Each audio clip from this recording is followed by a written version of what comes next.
আলহামদুলিল্লাহ ওসসালাতু ওয়াসসালামু আলা রাসূলিল্লাহ ওয়া আলা আলিহি ওয়া আসহাবিহি ওয়া মান ওয়ালা আম্মা বা'দ। সুপ্রিয় দর্শক শ্রোতা ভাই বোন, একজন মুসলিমের জন্য মুসলিম প্রধান দেশ, অঞ্চল এবং ভূখণ্ড ফেলে রেখে অমুসলিম প্রধান দেশ বা অমুসলিমদের ভূখণ্ডে গিয়ে পাড়ি জমানো কিংবা সেখানে স্থায়ীভাবে বসবাস করাকে ইসলামী শরিয়াহ কীভাবে দেখে, আজ আমরা সে বিষয়টি জানার চেষ্টা করব ইনশাআল্লাহ তাআলা। প্রিয় দর্শক, একজন মুসলিম ঈমান এবং তাকওয়া তথা আমলে সালেহের উপরে যেন অটল অবিচল থাকতে পারেন, সেজন্য ইসলাম অনেকগুলো দিক এবং নির্দেশনা আমাদেরকে দিয়েছে। তোর মধ্যে থেকে একটি নির্দেশনা হলো, যে কোনো মুসলিম সবসময় চেষ্টা করবেন ঈমান এবং তাকওয়ার পরিবেশে মুত্তাকি এবং ভালো মানুষদের মাঝে বসবাস করার। আল্লাহ রাব্বুল আলামিন ইরশাদ করেছেন, ইয়া আইয়ুহাল্লাযীনা আমানুত্তাকুল্লাহ ওয়া কুনু মা'আস সাদিকিন, অর্থাৎ হে ঈমানদারগণ, তোমরা তাকওয়ার উপরে অটল অবিচল থাকো, তাকওয়া অবলম্বন করো। আর তাকওয়া অবলম্বন করার সুবিধার্থে, তাকওয়া অবলম্বন করার প্রয়োজনেই তোমরা আল্লাহ রাব্বুল আলামিনের খাঁটি ঈমানদার, সত্যবাদী এবং একনিষ্ঠ মুখলেস ভালো মানুষদের মাঝে বসবাস করো, কারণ তাদের মাঝে বসবাস করলে তাকওয়ার উপরে অটল অবিচল থাকা তোমাদের জন্য সহজ হবে। এই আয়াত এবং ইসলামের মৌলিক দৃষ্টিভঙ্গির আলোকে একজন মুসলিমের জন্য সাধারণ অবস্থায় মুসলিম ভূখণ্ড ছেড়ে অমুসলিমদের মাঝে গিয়ে বসবাস করা এটা জায়েজ নয়। সূরা নিসার ৯৭ নম্বর আয়াতের আলোকে ইমাম ইবনে কাসীর রাহিমাহুল্লাহ এবং আরও অন্যান্য মুফাসসিরিন ইকরাম একই বিষয়কে প্রমাণ করেছেন। সুনানে আবু দাউদ এবং তিরমিজি বর্ণিত একটি হাদিসে রাসূল করিম সাল্লাল্লাহু আলাইহি ওয়াসাল্লাম ইরশাদ করেছেন, আনা বারিউম মিম্মান ইয়াসকুনু বাইনা যহরানাইল মুশরিকিন, অর্থাৎ যে ব্যক্তি মুশরিকদের মাঝে বসবাস করবেন ওই ব্যক্তির দায় দায়িত্ব নেওয়া থেকে আমি সম্পূর্ণ মুক্ত, অর্থাৎ সে ব্যক্তির কোনো দায় দায়িত্ব আমি নিচ্ছি না বা নিব না। আবু দাউদ এবং নাসাই বর্ণিত আরেকটি হাদিসে রাসূল করিম সাল্লাল্লাহু আলাইহি ওয়াসাল্লাম ইরশাদ করেছেন, লা তুসাকিনুল মুশরিকিনা ওয়া লা তুজামিউহুম ফামান সাকানা আও জামাআ মাআহুম ফাহুয়া মিনহুম, অর্থাৎ তোমরা মুশরিকদের মাঝে বসবাস করো না, তাদের মধ্যে থেকো না। তোমাদের মধ্যে যারা মুশরিকদের মাঝে বসবাস করবে, তাদের মাঝে থাকবে, তা সে তাদের অন্তর্ভুক্ত হয়ে যাবে।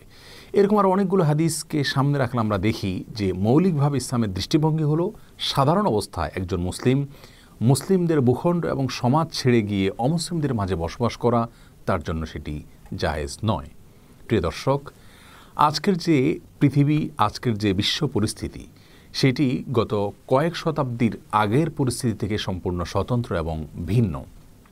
বর্তমান বিশ্ব পরিস্থিতিতে অনেক মুসলিম প্রধান অঞ্চলেও একজন মুসলমান বসবাস করে ইসলামকে পরিপূর্ণরূপে মানা সহজ হয় না। আবার দেখা যায় অমুসলিম প্রধান অনেক ভূখণ্ডে গিয়ে মুসলমানদের জন্য ইসলামের অনেক বিধিবিধান মানা সহজ হয়। পুরো বিষয় এবং বর্তমান পরিস্থিতিকে সামনে রেখে যে সমস্ত ফতোয়া ওলামা একরামগণ দিয়েছেন, আমরা শুরুতে সেগুলোকে উল্লেখ করে তারপরে সামারি এবং মৌলিক সমাধানে যাব ইনশাআল্লাহ তাআলা। এ বিষয়ে সৌদি আরবের সাবেক সর্বোচ্চ ওলামা পরিষদের অন্যতম সদস্য এবং সাম্প্রতিক বিশ্বের অনেক বড় একজন আলেম দ্বীন শেখ মুহাম্মদ সালেহ আল উসাইমিন রাহিমাহুল্লাহ বলেছেন যে ৩টি শর্ত সাপেক্ষে একজন মুসলিমের জন্য অমুসলিম দেশে বসবাস করা বা থাকা জায়েজ হবে। তার প্রথম শর্ত হলো, যিনি অমুসলিম দেশে বসবাস করতে চাইছেন তার কাছে এই পরিমাণ ইলম থাকতে হবে ইসলাম সম্পর্কে যে সে ইলম দিয়ে তিনি অমুসলিমদের যে সমস্ত সংশয়গুলো রয়েছে, নাস্তিকদের এবং ভিন্ন ধর্মের মানুষদের ইসলাম সম্পর্কে যে সমস্ত সংশয়গুলো রয়েছে সেগুলোর জবাব তিনি দিতে পারেন। অর্থাৎ তিনি নিজের ঈমানকে যেন হেফাজতে করতে পারেন, সংরক্ষণ করতে পারেন অমুসলিমদের সংশয়ের মুখে, এবং অমুসলিমদের পরিবেশের মধ্যে সেই পরিমাণ ইলম এবং সেই পরিমাণ জ্ঞান ইসলাম সম্পর্কে তার থাকতে হবে। দ্বিতীয়ত, এই পরিমাণ দিনদারি এবং তাকওয়া তার মধ্যে থাকতে হবে যার মাধ্যমে তিনি অমুসলিম ভূখণ্ডে বা অমুসলিম প্রধান এলাকাতে যে সমস্ত বাজে দিক আছে, খারাপ দিক আছে, যেমন অশ্লীলতা এবং হারামের যে সমস্ত হাতছানি রয়েছে, সেগুলো থেকে নিজেকে তিনি রক্ষা করতে পারেন। এই পরিমাণ তাকওয়ার শক্তি এবং দিনদারি তার মাঝে থাকতে হবে। আর তৃতীয় শর্ত হলো, তিনি সেখানে যাওয়াটা তার জন্য একান্ত প্রয়োজনীয় এমন হতে হবে, যেমন শিক্ষার প্রয়োজনীয়তা সেখানে যাচ্ছেন এবং সেই শিক্ষা সেই মানের অন্য কোনো মুসলিম দেশে তার জন্য সহজলভ্য নয়, সেক্ষেত্রে তিনি যেতে পারেন। কেউ ব্যবসার জন্য যেতে পারেন বা অন্য কোনো এরকম প্রয়োজনের প্রেক্ষিতে তিনি সেখানে বসবাস করতে পারেন। আর যদি সেখানে তিনি দাওয়াতের উদ্দেশ্যে যান, অর্থাৎ সেখানে গিয়ে অমুসলিমদের মাঝে ইসলামের সৌন্দর্যকে তিনি ফুটিয়ে তুলবেন তার নিজের আচার আচরণের মাধ্যমে, তার আমলের মাধ্যমে, বক্তব্যের মাধ্যমে, বিভিন্ন উপায়ে, অথবা সেখানে যে সমস্ত মুসলিমরা বসবাস করছেন তাদেরকে ইসলামের পরে অটল অবিচল রাখার ক্ষেত্রে তিনি ভূমিকা রাখতে চান, এরকম উদ্দেশ্য যদি কেউ সেখানে পাড়ি জমান তাহলে সেটা শুধু জায়েজই নয়, বরং অনেক বড় ইবাদত হিসাবে গণ্য করেছেন প্রায় সমস্ত ওলামা একরাম। শেখ বিন বাজ রাহিমাহুল্লাহ, যিনি সৌদি আরবের সাবেক গ্র্যান্ড মুফতি ছিলেন, এ প্রসঙ্গে তার বক্তব্য হলো, একজন মুসলিমের সবসময় চেষ্টা করতে হবে মুসলিম ভূখণ্ডে থাকার, ইমানদারদের মাঝে থাকার।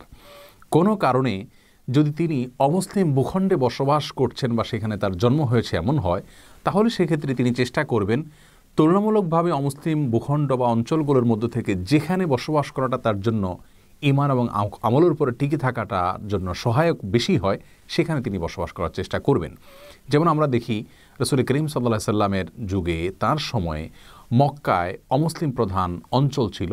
এই মক্কাতে মুসলিমগণ ইসলামের উপরে অটল অবিচল থাকে, ইসলামের বিধিবিধান পালন করাটা কঠিন ছিল। তখন তিনি তাদেরকে ইথিওপিয়াতে হিজরতের অনুমতি দিয়েছেন, বরং নির্দেশ দিয়েছেন। সেখানে তারা ইসলামের বিধিবিধান মানাটা তুলনামূলকভাবে সহজ ছিল মক্কার চাইতে, যদিও উভয়টি অমুসলিম প্রধান এলাকা ছিল। এই জন্য বিন বাজ রাহিমাহুল্লাহ বলেন, কোনো মুসলিম যদি অমুসলিম প্রধান এলাকাতে বসবাস করেন, তাহলে তুলনামূলকভাবে যেখানে বসবাস করলে তার ইসলাম চর্চা সহজ হবে, তার জন্য সহায়ক হবে, সেখানে তিনি বসবাস করবেন। আর যদি সেরকম কোনো জায়গায় চয়েস করার কোনো সুযোগ তার না থাকে, তাহলে সেক্ষেত্রে যেখানেই আছেন সেখানেই আল্লাহ রাব্বুল আলামিনের সমস্ত বিধিবিধানগুলোকে যথাযথ রূপে মানার তিনি আপ্রাণ চেষ্টা চালিয়ে যাবেন। আর বর্তমান বিশ্বের অন্যতম একজন আলেমে দ্বীন শেখ আল্লামা তাকি উসমানী হাফিজাহুল্লাহ প্রসঙ্গে বলেছেন যে, কোনো মুসলিম অমুসলিম প্রধান দেশে বসবাস করতে হলে দেখতে হবে তার উদ্দেশ্যটা কী। তার উদ্দেশ্য যদি হয় জাগতিক উন্নয়ন, দুনিয়াবী দৃষ্টিকোণ থেকে একটু সুখে সমৃদ্ধিতে জীবন কাটানো, এই উদ্দেশ্যে তিনি যদি মুসলিম সমাজ ছেড়ে অমুসলিম প্রধান দেশে পাড়ি দেন, তাহলে সেটি তার জন্য মাকরুহ বা নাজায়েজ হবে, সরাসরি হারাম হবে না। তার কারণ হলো, তিনি নিজের এবং নিজের পরিবারের এবং পরবর্তী জেনারেশনের ঈমান এবং তাকওয়াকে অনেকটা হুমকি এবং ঝুঁকির মধ্যে ফেলে দিচ্ছেন, শুধুমাত্র জাগতিক উন্নয়নের জন্য, যেটা একজন মুসলিমের জন্য শোভনীয় নয়। আর যদি তিনি অমুসলিমদেরকে এবং অমুসলিম সমাজকে মুসলিমদের চাইতে ভালো মনে করেন, ভালোবাসেন, তাদের প্রতি ভালো লাগা কাজ করে, তিনি যদি যে কোনো কারণেই হোক না কেন তাদের প্রতি আসক্তি থেকে, তাদের প্রতি ভালো লাগা থেকে সেখানে বসবাস করেন, মুসলিমদের সমাজকে অপছন্দ করেন, যে কোনো কারণেই হোক না কেন, তাহলে সেক্ষেত্রে তার জন্য হারাম হবে। আল্লাহ রাব্বুল আলামিন কোরআনে কারিমে বলেছেন, ইয়া আইয়ুহাল্লাযীনা আমানু লা তাত্তাখিযুল ইয়াহুদা ওয়ান নাসারা আউলিয়া বা'দুহুম আউলিয়াউ বা'দ ওয়া মান ইয়াতাওয়াল্লাহুম মিনকুম ফাইন্নাহু মিনহুম। অর্থাৎ, হে ঈমানদারগণ, তোমরা ইহুদি খ্রিস্টানদেরকে অন্তরঙ্গ বন্ধু বানাবে না, তারা একে অন্যের অন্তরঙ্গ বন্ধু হতে পারে। তোমাদের মধ্যে থেকে যারা ইহুদি এবং খ্রিস্টানদেরকে অন্তরঙ্গ বন্ধুরূপে গ্রহণ করবে, তারা তাদের অন্তর্ভুক্ত হবে। অতএব একজন মুসলিম কখনো তাদের প্রতি ভালোবাসা, তাদের প্রতি আন্তরিকতা এবং সার্বিকভাবে তাদেরকে পছন্দ করেন, সেই জায়গা থেকে যদি সেখানে বসবাস করেন বা সেখানে পাড়ি জমান, তাহলে সেটি সম্পূর্ণ হারাম হবে। আর একান্ত প্রয়োজনে তো সেখানে বসবাস করতেই পারবেন। আর দ্বীনের প্রয়োজনকে সামনে রেখে সেখানে যদি বসবাস করেন, উদ্দেশ্যটা যদি সেরকম বানিয়ে নেন, তাহলে সেক্ষেত্রে অবশ্যই তার জন্য সেটি জায়েজ হবে, বরং সেটি এক্সট্রা ইবাদত হিসাবে গণ্য হবে।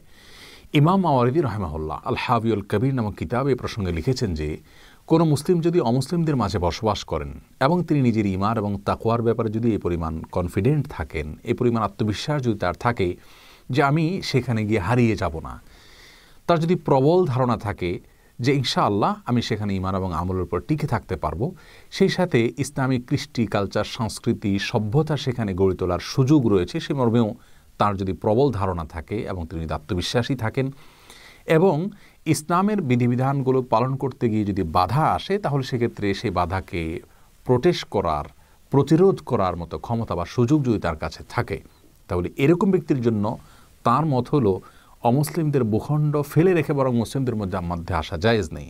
কারণ ইমাম মাওয়ারিদি রাহিমাহুল্লাহর দৃষ্টিভঙ্গি হলো যে তার জন্য সেখানে বসবাস করাটা এরকম পরিস্থিতিতে ইসলামের দাওয়াতের অন্তর্ভুক্ত হবে।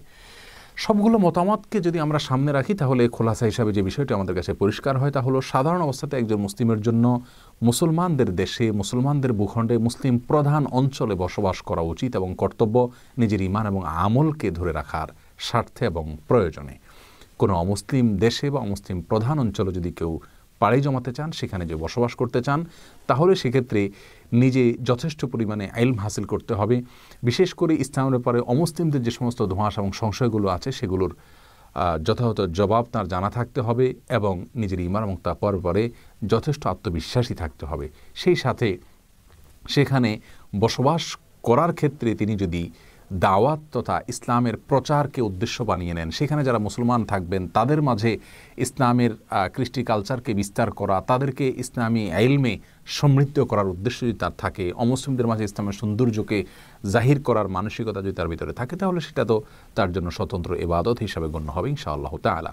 আমরা জানি রাসূল আকরাম সাল্লাল্লাহু আলাইহি সাল্লামের সাহাবা একরামের বড় একটি অংশ তারা কিন্তু গোটা পৃথিবীতে ছড়িয়ে পড়েছেন এবং অমুসলিম প্রধান বরং অমুসলিমদের ভূখণ্ডে তারা চলে গেছেন, সেখানে গিয়ে অনেকে মৃত্যুবরণ করেছেন। তারা যেহেতু আল্লাহ রাব্বুল আলামিন দ্বীনের প্রচারের স্বার্থে গিয়েছেন, যার কারণে তাদের সেই যাওয়াটাকে ইবাদত হিসাবে গণ্য করা হয়। ঠিক একইভাবে আজও যদি কেউ সেরকম মিশনকে সামনে রেখে অমুসলিম প্রধান দেশে বসবাস করেন, তাহলে সেটি বরং ইবাদত হিসাবে গণ্য হবে ইনশাআল্লাহ তাআলা।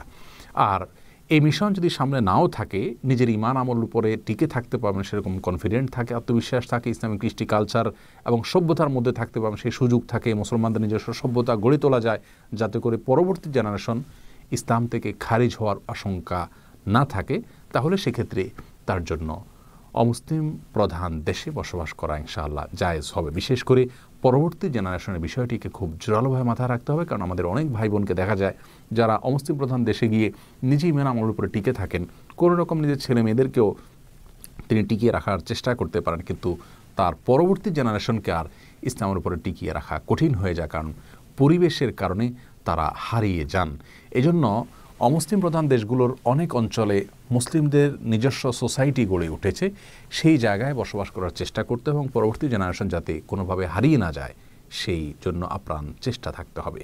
তাহলে সেক্ষেত্রে ইনশাআল্লাহ অমুসলিম দেশে বসবাস করা জায়েজ হবে। আল্লাহ তাআলা আমাদের সকলকে প্রত্যেকটি ক্ষেত্রে আল্লাহর সমস্ত বিধিবিধানগুলোকে মেনে চলার তৌফিক দান করুন। আসসালামু আলাইকুম ওয়া রাহমাতুল্লাহি ওয়া বারাকাতুহু।